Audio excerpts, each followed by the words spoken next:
Hello, good evening. You're welcome to Dr. Abayomi Ajayi Live, and this is another edition of Ask Me Anything. This is the edition on the 14th of November, 2021. Thank you so much for being part of this. I've received so many questions. I'm afraid we might not be able to treat every question on air, but definitely we're going to answer all the questions. So just come with me. In order to simplify this, we've tried to group the questions together so that there can be sort of a flow as we go along. So I'm just going to go straight into business because there's so many questions. Yeah, like I said, if I don't answer your question, be sure that we'll take it on offline. Okay, I'm going to start straight with the first question. Alake Ade Lori Spicy. Good days. I was diagnosed with endometriosis and adenomyosis a few years ago. I had a laparoscopy done 4 years ago and then be recently diagnosed with uterine fibroid. My question is, there any hope for conception for me? I'm 42 years old. Okay, fine. The first thing we need to say is that there is always hope. It depends on the kind of treatment that you're going to do. When we say endometriosis and adenomyosis, they tend to go hand in hand. Endometriosis and adenomyosis are probably the same condition in different locations. The endometriosis in the uterine wall that is called adenomyosis. Okay, well, if you had laparoscopy a few years ago, well, I don't know what was done and what was not done, but it's not also unusual for you to have fibroids with adenomyosis and endometriosis. So at 42, you can still conceive. Yes, you might need to make some decisions, but that we need a good IVF doctor to help you out in this, in hand holding you in order to go through this. But definitely, you can still have a child of your own. So I guess that answers that question. Tina George 731, doctor, can someone with endometriosis do IVF? The answer is yes. Many people with endometriosis will require IVF, so it's not while it's not an absolute indication for IVF. Many people with endometriosis will probably require IVF, so you can do IVF. Then I'll go straight. Can a woman diagnosed with low ovarian reserve get treatment for quality eggs? Can she be pregnant naturally at 44 without a donor egg? Well, that's a very tricky question, Fumisho. Yes, when you have low ovarian reserve, and then especially at 44, yes, it's possible to be pregnant without use of donor eggs. But what we have to look at is what is the probability. If you've never been pregnant before, I would not ask you to want to wait for this to happen from the blues. It's better that you do it actively. And if you need to have donor eggs, I know that's a very emotive decision to make, but for so many people, the chances that they will have a baby using their own eggs might be very reduced. You know, we say that if you're over 41, the chances that when you even get pregnant, the chances that you have a miscarriage is higher than the chances that you have a live baby. So those are some of the questions that you might need to answer, and some of the things that you might need to provide answers to. But if you want to have a chat on this, I'm always available. We can talk on the phone, we can do a Zoom, we can do anything. I'm always available to lend a voice to you trying to make up your mind on what to do. So the next question is Bank Nkana. Sorry if I don't, you know all these Instagram names. If I don't pronounce it well, I'm sorry. You said that I heard a lot of good things about Nordica. My question is, I'm 44 years old, not married, and not sexually active. Would ideally like to have a baby between 2022 and 2023. I want to know what my options are. Does Nordica run a sperm bank? Should I opt for artificial insemination? Or hope that I get pregnant naturally via an alignment, etc. What are my choices, especially since I'm working with a tight budget? Okay, let's take it one at a time, okay? Do we run a sperm bank? Yes, we have a sperm bank. If you are 44 and your chances, of natural conception is there, but it's less than 5% in a month. And like I say, it's not something that is I like to say, but it's the truth.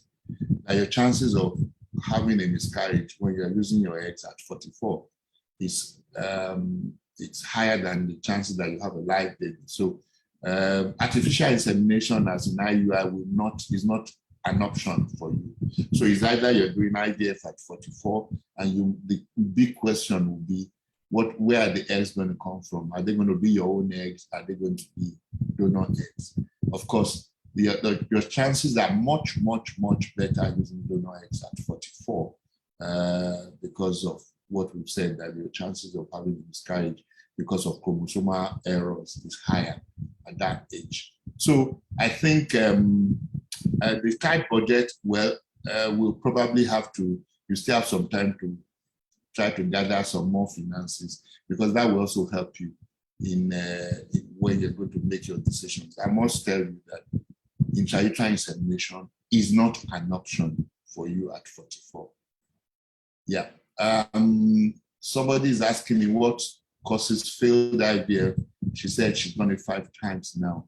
Well, the first, we had a few weeks ago, I had a session on why IVF cycles fail. I will ask that you go back and check that up on Facebook, but I'll try to just run you through a few reasons why IVF cycles might fail. If you have done it 5 times, you really need to let's take stock of what can be done better. That's always the thing. So the first thing is that you didn't tell me what your age is, because sometimes the wrong decision is probably the commonest reasons why people do IVF for such a long time. And then the other thing is that, like we always say, that if IVF cycles fail, the first thing to look at is the embryo, the quality of the embryo, because 70 to 80% of the time, the embryo contributes to this failure. Okay? And then the next thing to look at is, what is your endometrium like? All right. Because that's, no matter the quality of the embryo, is going to rest on the endometrium. If the endometrium is not comfortable for it to rest on, then you're not going to have a successful cycle. And then, so it's important to see what is your medical history like. Have you had myomectomies in the past? Do you have what we call scars or additions in your uterus? What is all this? Why are you not succeeding? So, so those are the things that we also need to look at before we now look at the third thing, which is like what they say, the interaction between the uterus and the embryo, which is like the chemicals involved, like the signals involved that make this to succeed. So these are the things that we need to look at. But like I said, you can always consult that why IVF cycles fail. It's already recorded on Facebook, so you can always go back to it. So Akuna Edith. Please, doctor, I've been trying to get pregnant for more than 10 years. I've done all my fertility tests, which all my results are good. I have regular period and I've not missed it for once. And I had 3 failed IVF. I'm 33 years. What can I do differently? I want to have my own child. Thank you. Yes, Edith, I pray also that you have your own child.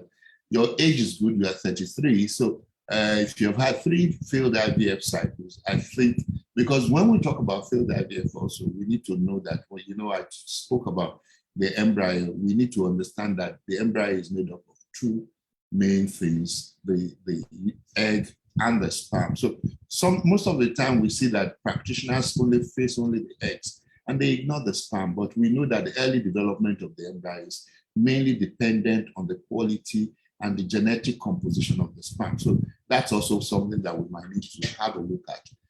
Like I said, if you want to have a chat with me, I have a special passion for people who have done failed IVF cycles. And so at no cost, I don't mind taking a discussion with you on what can be done better, and then see if there's anything that we can do, and then get more history about where you are right now and what can be done to make the situation better towards you getting your desired goal, which is to have a child of your own. So Mercy Hillary, doctor, please advise on what to do. I did HSG and the result says blocked tubes with fluids.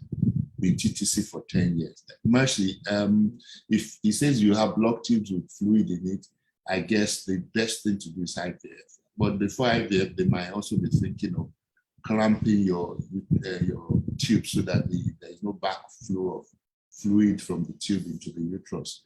So that can be done laparoscopically. So I think that's what you should be. If you have been TTC for 10 years, then you probably are either in your late 30s or even more than that. So please, it's something that needs to be done actively. And so let's please take the necessary step in order for you to be able to achieve your dream of parenthood. Sonny Abayomi Ajayi. Please, doctor, I had a baby 9 years ago. Ever since, been trying to get pregnant for the past 8 years now. All effort prove abortive, and I'm just 46. Can I still get pregnant at this age? Wow. When it comes to reproduction, that is when you cannot say you are just 46, because 46 is a little bit, how will I put it? It's not just when it comes to reproduction. Yeah, for general well-being, maybe. But for reproduction, 46 is a little bit on the other side.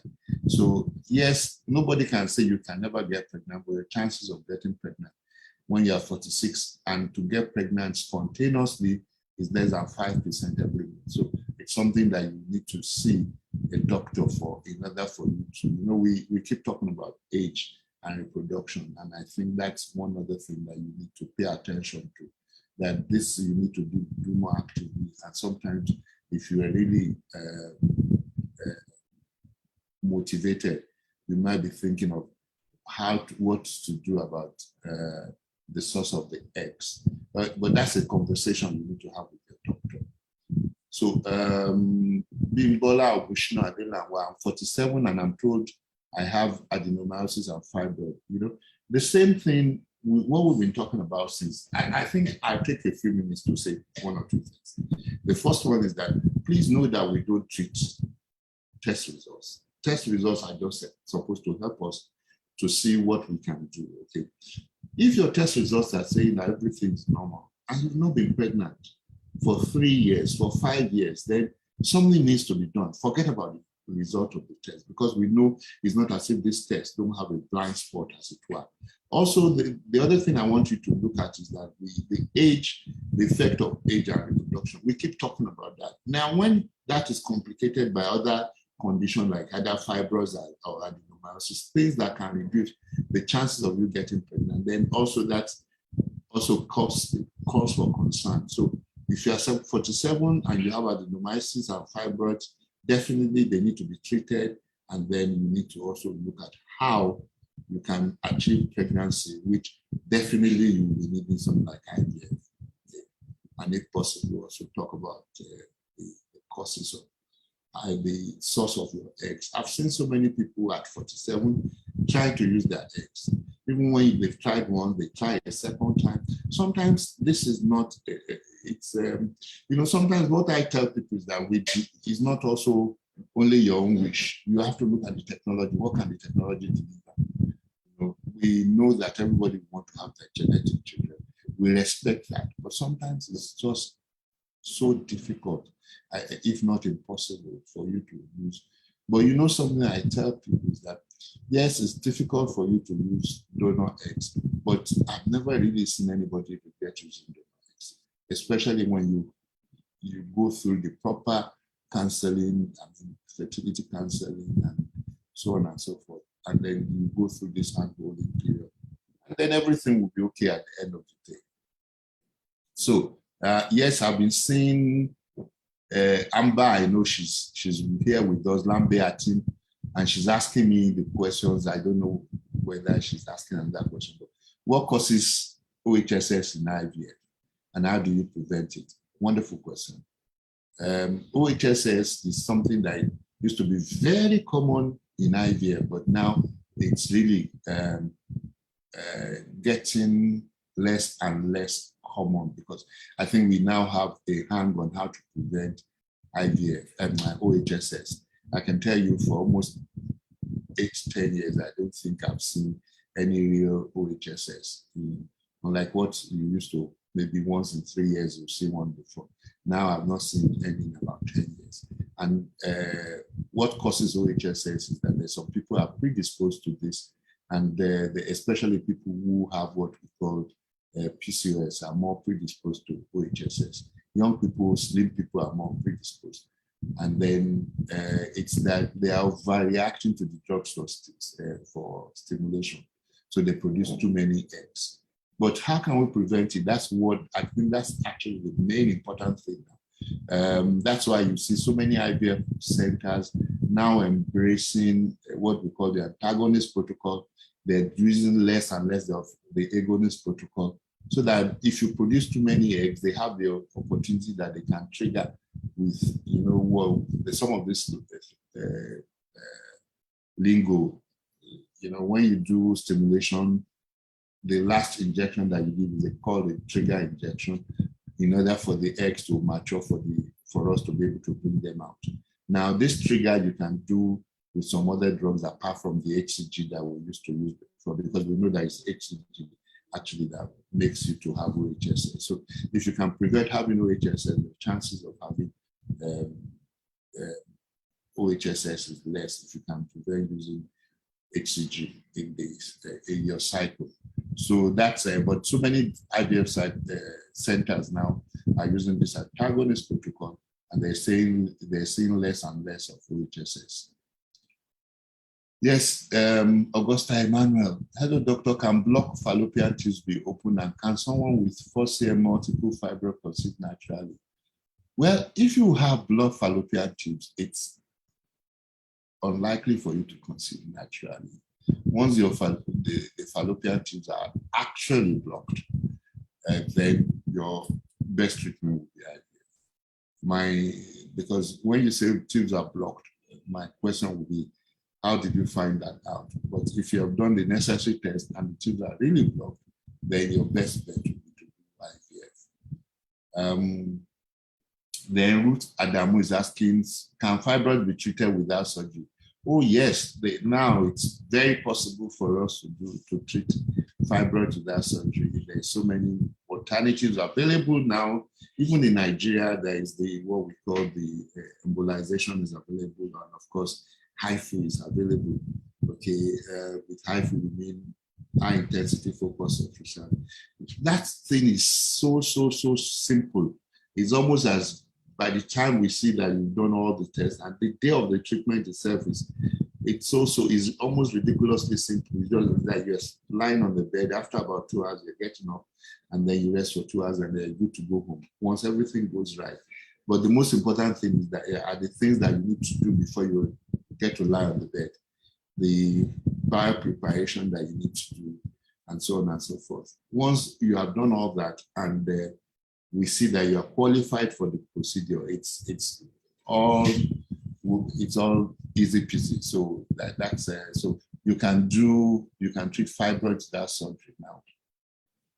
Now, Zena Boriyomi said, good evening, sir. I had fibroid surgery 3 years ago, and since then my menstruation has not been coming. I only stained stones, and I've been trying to get pregnant since then. Yes, Zainab, unfortunately, sometimes this can happen after fibroid surgery, especially when the doctor has to cut through into the inner line of the uterus, what we call the endometrium. Sometimes you now have something like scar tissue forming that might prevent you from see your menses after that. But not only do you not see your menses, it also disturbs you from getting pregnant.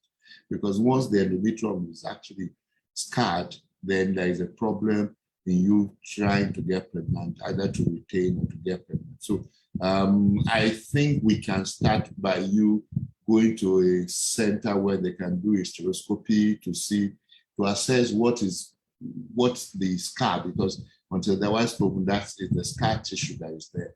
How much of the endometrium has been affected by the scar, and whether there is anything that can be done to help you to do that. in order for you to be able to conceive, because that's probably why you started this journey in the first place. Then Hyacinth Chikwendu August.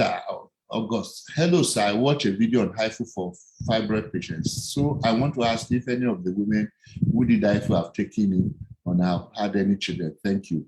Wow. Hyacinth, hey, give me a break. We just started HIFU in June, okay? The first patient in West Africa had the treatment in June. It even takes you 9 months to get pregnant and have children.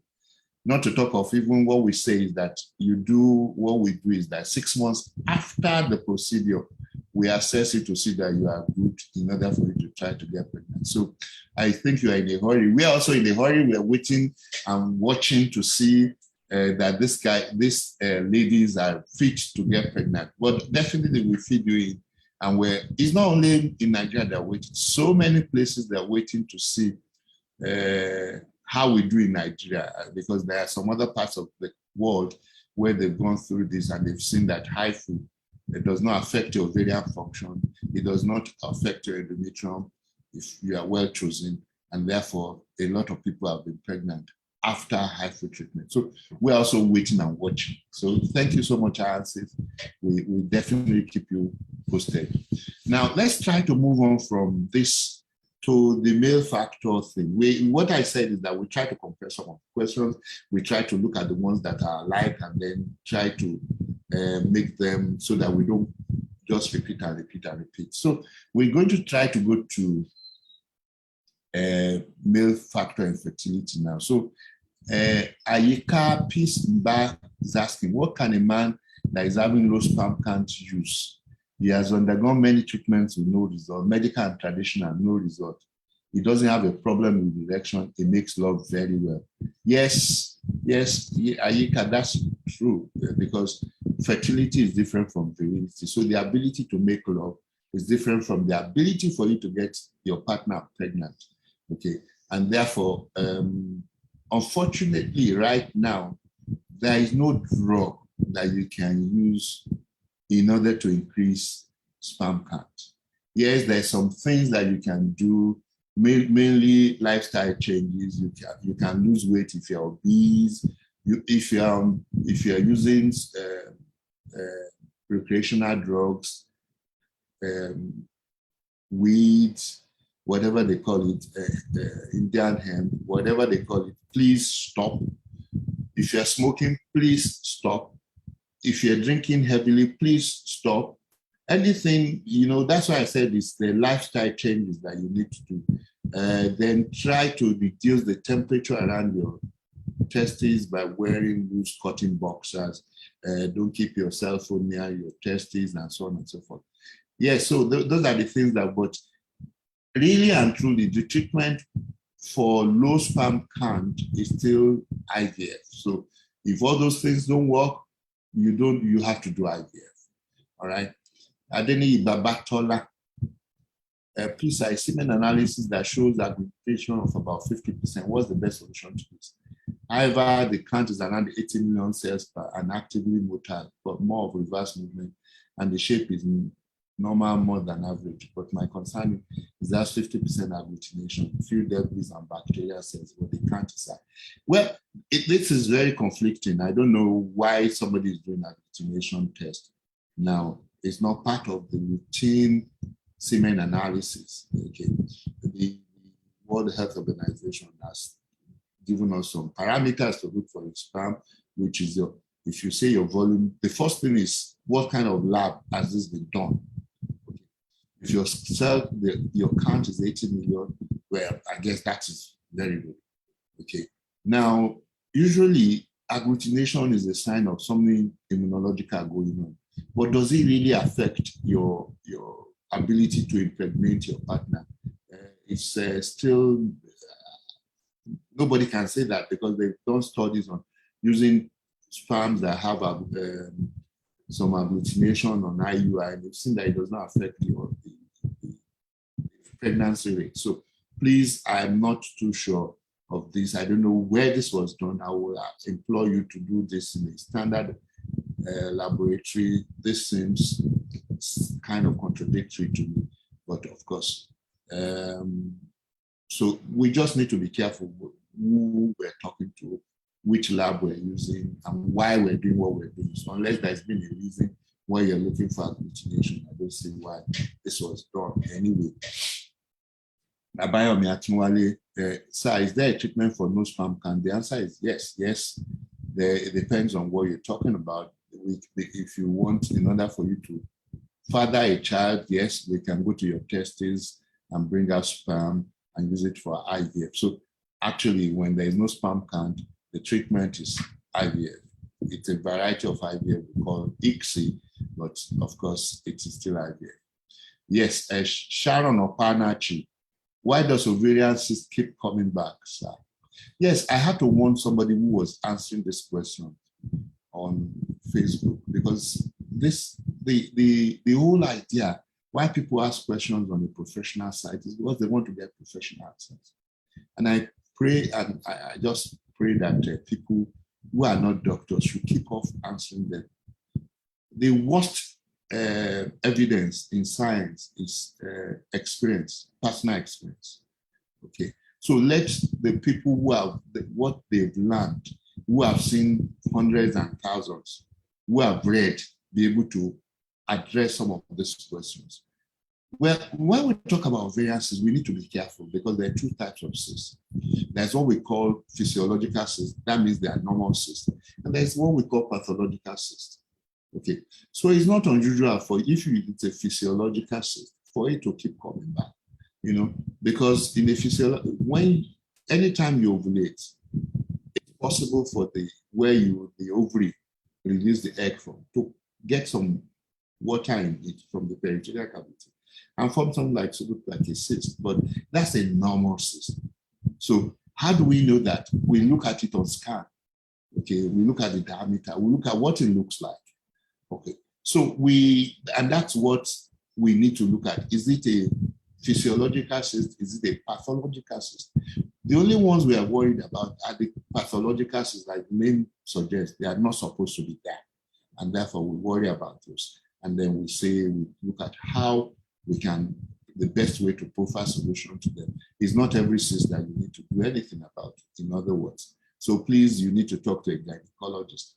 And once again, please desist from answering some questions on professional sites.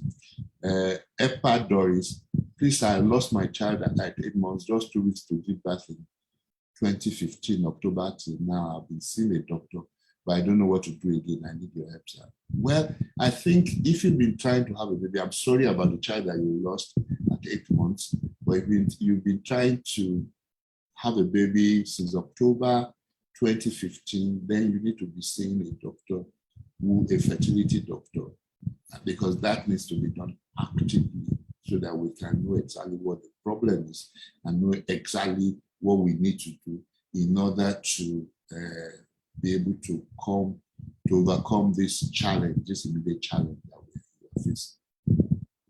So I hope that also answers your question. Yeah, it's 30 minutes, so I'm just going to round up pretty soon. But like I said, if we don't treat your question here today, be sure that it will be treated offline. Doctor, please, I was on family planning for years. After I stopped, I took in, but bleeding and I lost it. And doctor said I should evacuate, and since I'm not taking it, please help. Anytime Elena, anytime you want to take in and it's not happening, you need to see a doctor for proper investigations to be done. That is the way, that is the thing that will point us to what direction to take. So please, I will implore that you see a gynecologist, at least, if not a fertility doctor, in order for you to be able to provide solutions to this. Abibat Ibrahim, please, doctor, I had IVF twice. I think this is going to be my last question today, except if I see some people, some participants are trying to attract my attention, if we can take one or two of them, and then I'll see. But let's go back to Abibat Ibrahim's question. Please, doctor, I had IVF twice at Nordica. The first was successful, and the second one failed. After the second one, my period is very heavy and it's scaring me. I don't know what to do. Okay, Abibat, I think you should have a chat with your nurse, and if possible, also book an appointment to have a chat with one of the doctors. And if possible, if you want to have a chat with me, I'm available so that we can see how we can do the needful in order for you to, because obviously you still want to have another child, so that we can see how we can make that happen. So I think we still have some other questions. Okay, we actually have quite a number of questions that have come up during this. Okay, somebody's already threatening me. Amber, Labetti, don't fail to answer my question on OHSS. Okay, I think I've done that. So I think we're good on that. So I won't be flogged. Okay. I did VVF repair 3 times. Here, urine still leaking out during sex. Doctor, can IVF help to get pregnant at 37? Yes, there are 2 different things here. This person, I have to answer this question. I did VVF repair 3 times. Here, urine still leaking out during sex. Doctor, can IVF help to get pregnant at 37? Yes, because there are 2 different things. The VVF repair and